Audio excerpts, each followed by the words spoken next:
Welcome back. We've got a real grudge match coming up for you now. Kate? Yes, Ian. There's no love lost between motorcycle daredevils Patrick Firstenoff and Gary Rothwell when they go head-to-head for our next record, the world's fastest wheelie. Let battle commence.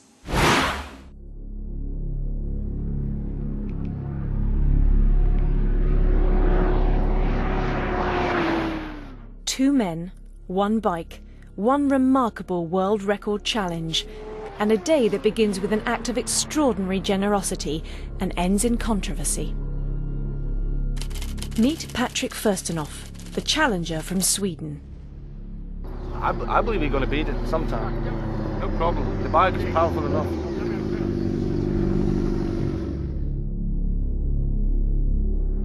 Meet Gary Rothwell, current world record holder in the high-speed wheelie category.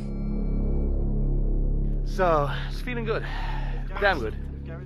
Gary's existing record for the highest speed motorcycle wheelie stands at 178 miles an hour, but the style of his record is one of the most controversial issues in motorcycling.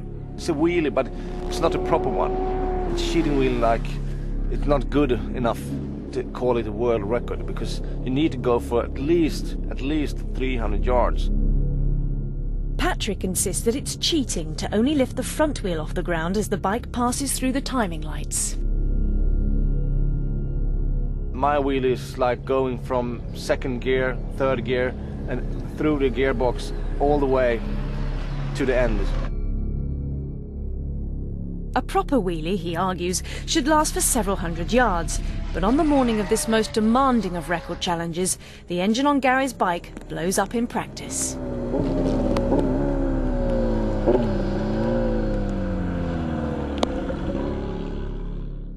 So that Gary can still take on Patrick head-to-head, the Swede honourably agrees to let Gary ride his own turbocharged Honda Blackbird. My wheelies cheat. Okay, well, we'll see what Patrick can do on his bike. We'll see what I can do on his bike, and then see who's cheating. The only thing I was saying that it's a cheat wheelie to do a short wheelie. But Gary, I believe Gary gonna do a better wheelie with his bike and his bike, because his bike is not rideable.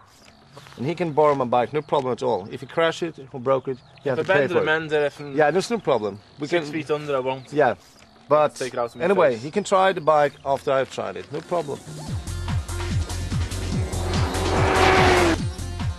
With first call on his bike, Patrick, the challenger, takes to the runway. Straight away he demonstrates his preferred wheelie style, a long-distance run through the gears with the front wheel well above the tarmac.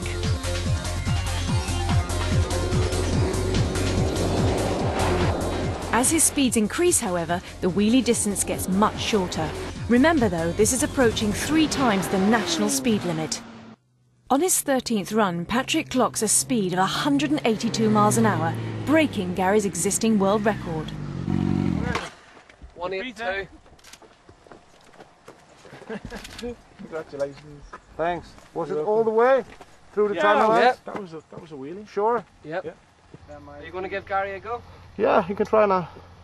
So we're going to have a go at power wheelies now. Go on. Cheating wheelies, not power wheelies. Cheating wheelies. We've resorted to cheating wheelies. Now it's feeling good. I can't complain on it. At last, Gary gets his first run. Cheating wheelie anyway, but it's a good wheelie for your sake. If Gary beats my record now, I'm going to turn up the boost, yeah. More power on the bike. This is an unfamiliar bike for Gary. The enormous power of Patrick's machine makes it difficult to maintain a steady wheelie attitude. But with Gary's confidence increasing, Patrick is perhaps beginning to regret his generosity. Jason, tell him to go one more and then let the bike rest for a while. See what's happening. While Patrick plots to take his bike back, Gary turns in a wheelie speed of 181.2 miles an hour, less than 1 mile an hour behind the Swede's fastest run so far. Patrick decides it's time to make it hard for Gary to get any closer. But Gary is determined to hold on to the bike. Literally. Only one more go. Play it. Come on. Play the weight, man, will ya? Give who? Alright, another go. Wait to see what's happening. I know I can probably do it. Patrick obviously knows I can do it. With that in mind, Patrick will have to throw all caution to the wind. Where'd you buy the tickets for another go? With one last-ditch effort, Patrick breaks through the 190-mile-an-hour barrier for the first time ever. That's my goal for my life. This feeling like God. Perfect. I've been waiting for this since '86, and for my girlfriend and my family it's important that I quit before I crash. So with Patrick's retirement ringing in his ears, Gary seizes the opportunity to win back his crown. 190.1 miles an hour. Close, but not enough. 1 mile again. 190.1. One what? 190.1. It was a pretty good one. Pretty good one. That was a really good one, your second one. Ah, no, don't be stealing the key! With things this tight, Patrick seizes the keys to make sure that Gary gets no closer. Patrick, he was good enough obviously in the first place to let me use his bike, but he's just been a little bit stingy with his goes. Yeah! He's my big brother, isn't he, really? You know, I get to have a go when he says, but you know, that's the way the cookie crumbles, and that's just what I'm going to have to take, so. I actually held the record for a couple of months. If I would have been getting the equal opportunities, I'd say I might have been able to do it again. But if the people out there are watching, you've probably seen it for yourself. Live to rise another day, I can go home, go home in one piece and come back another day. But for the time being, Patrick Firstenoff reigns supreme.